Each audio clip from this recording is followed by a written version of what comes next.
Good morning. So I want to start out, over 270 retail brands in the last 5 years have gone out of business. Who's the most recent large retail brand that just went out of business? Toys R Us, right? No national toy store left in this country. 8,800 businesses are going to close their doors this year. There is no more important time for customer satisfaction and customer service than today. Let me give you one more number that I think will surprise you. 86% of customers said I was satisfied or very satisfied with a business, and I'd be willing to leave them for price or convenience. 9 out of 10 customers said I'm happy or very happy, and I would still leave you for price or convenience. So the only way you're going to compete for these customers is when you're playing in the highly satisfied box. Satisfied means average, and average means nothing anymore. But the good news is, it's not all that difficult to take a customer from satisfied to highly satisfied. About a week ago, 2 weeks ago, we had a little refrigeration issue, so we sent a repairman came to the house. He showed up on time. I was satisfied. He brought the right part. I was satisfied. He fixed the refrigerator. I was satisfied. And then he did something that completely surprised me. He walked around to all the other appliances and checked them. And he changed the filters in the refrigerator at no charge.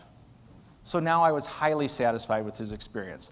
And the next time I'm going to get my appliance fixed, who do you think I'm going to call? Bert, right?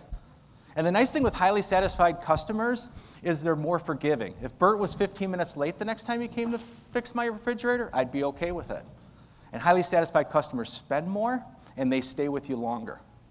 So that's why it's important to understand the difference between customer satisfaction and customer loyalty. Customer satisfaction is all about attitude. It's how I feel.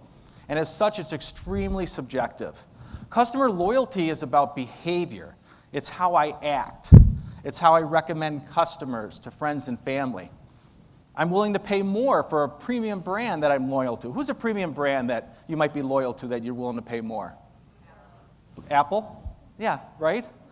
And in Milwaukee, where I come from, Harley Davidson, people will put a Harley Davidson tattoo on them. That's how loyal they are. Anybody in here have a Harley Davidson tattoo? In the Midwest, I usually get one. Anybody have a tattoo? All right. Free book for tattoo. That's how loyal they are. They'll put it on them.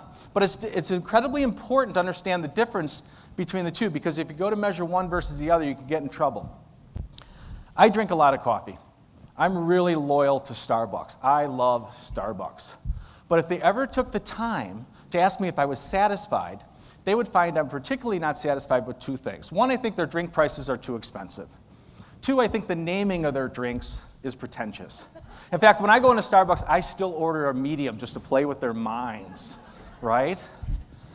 So I'm very loyal, but not necessarily satisfied. The converse can be true. There's a great bookstore right by our house that I like to go to. Big comfy couches, indie music overhead, they know my name. But in reality, where do I buy most of my books? Amazon. So while I'm extremely satisfied with that experience, I'm not necessarily loyal. So why is it important to know the difference? Because if that business was just measuring my satisfaction, right, they'd be in trouble. They'd be like, business is great. Our customers love us, right? And that's not necessarily the case. Now, if I asked you guys, what is the function of every business out there today, from RedPropeller to the mom and pop store down the street to the hotel, what is the function? It's all about to make what? To make money, right? And I would argue that's not the function of the business, that's the goal of the business, okay? The function of the business, and if you listen to anything I say today, this is the most important. The function of the business is about the acquisition and maintenance of customers. Let me repeat that. The function of the business, and therefore every person in every business, is about the acquisition and maintenance of customers. And if you get the function of the business messed up with the goal of the business, making money, you get in trouble. Let me give you an example. I was heading out to the East Coast, very exquisite hotel, to deliver a keynote. And before I left, a colleague of mine said, whatever you do, you got to try the crab bisque at this hotel. It's the best in the world. So I got there a little bit early. I had about 50 minutes before I went on. So I walked over to the restaurant, and the maitre d' grabbed me.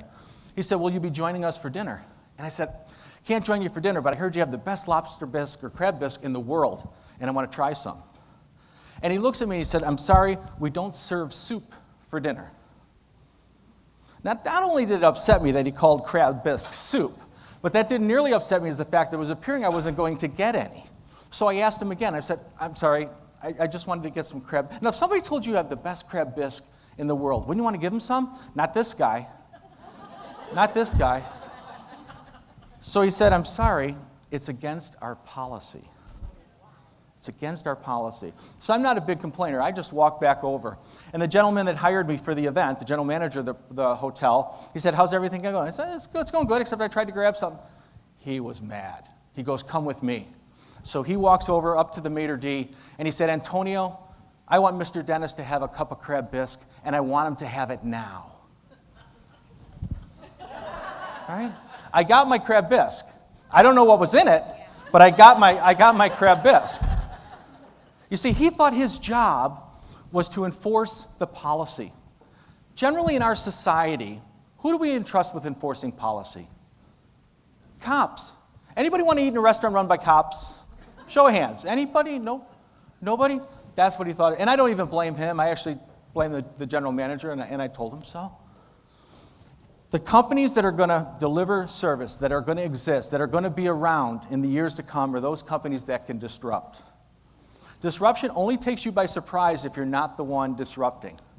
So we have a short amount of time, so I can't go through too many of them, but let's take a look at a couple companies that are disrupting. How about Airbnb? Who's staying in Airbnb? Airbnb has dramatically changed how customers stay when they're away. And they changed because they're leaders in customer feedback. They created an opportunity where not only can you review the property, but they can review you back as well. Like we stay at a B&B, my wife's cleaning it. She cleans the B&B better than she cleans the house. Because they have peer-to-peer reviews. But what it's driven is a 70% feedback rating, where traditional hotels are at 5%. How about another industry? How about the mattress buying industry? In a 2017 survey, more people said they would rather attend a funeral than go mattress shopping. Think about that. That's pretty scary. So Casper came in and said, we're going to disrupt the industry. You don't need to go into a store. You can just order it online. And if you don't like your mattress after 100 days, we'll take it back. We'll come pick it up at no charge. In fact, we'll donate the mattress to a charity. So they've changed it. Number 2 rated mattress company is a company called Hasseless Mattress. What's interesting about Hasseless Mattress and all their stores? No employees, no supervisors, no managers. Completely self-service. Mattresses with a kiosk where you can order online. Disrupting. Number 1 and number 2, no associates. Now that just changed. Casper just opened a store in New York at their office because so many people were coming to the office wanting to see mattresses where it didn't exist, so they decided to open up a store. So there's approximately 364 hotels in the Los Angeles area that are listed on TripAdvisor. Think about the great ones. You got the Ritz-Carlton, the Four Seasons, the Beverly Hills.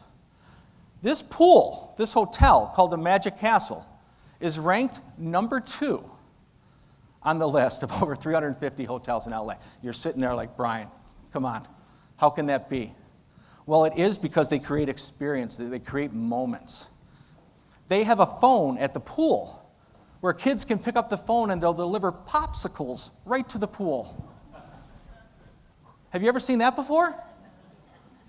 They have an ice cream and soda machine that's on all day.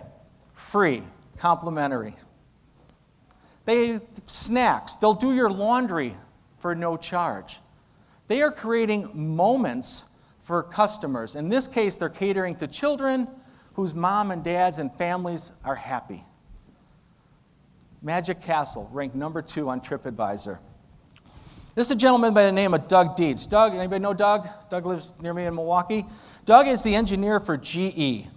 And Doug is credited with creating one of the state-of-the-art MRI machines. Exactly. So Doug was dramatically impacted when he installed this machine, and the first customer came through was a little girl, and she was crying. And her parents were visibly upset. And he was deeply moved, and for the first time, He had empathy, and he was able to see the customer through the eyes of a child. And he was dramatically impacted. He's like, what have I done? I created a brick with a hole in it. I want to create an experience where kids just won't be not crying when they come in. I want to create an experience where they'll be happy, where they'll enjoy the experience. So he came up with some different scenarios and redeveloped it in the eyes of a kid. And now as a child going in, what it did, 80% of kids had to be sedated before this. It dropped it dramatically. Their satisfaction rates at this hotel went up 90% because he saw the eyes. He had empathy through the eyes of the customer. How about this hospital in San Diego that doesn't wheel children on a gurney into the operating room anymore? They drive little carts, right? And what they found is the blood pressure and the parents are just so much more at ease when a child goes into surgery at a hospital, just by changing and putting themselves in the eyes of the customer. Now, how do you top that? Well, you top that by having the window washers dress up as your favorite superhero and come down, right? Imagine Spidey Man coming and doing the window. You can't tell me that kid will never forget that experience. Or how about this gentleman? I was having just a bad day. Missed a flight, and I got this Southwest flight in Phoenix, and I find this character outside my window. You don't think I immediately made my day better? He was creating a moment, right? He was having a great time. And not only was everybody on the right side of the airplane looking at this guy, everybody on the left side came over to check this guy. But you can't tell me he doesn't enjoy his job and create moments. I could watch him all day. Just a fun guy. So I'm just going to leave you with this one thought. Look at what we were able to learn in 9 minutes. Imagine if we had 50 minutes, an hour, 90 minutes with your audience, what that could look like. Thanks, everybody. Appreciate it.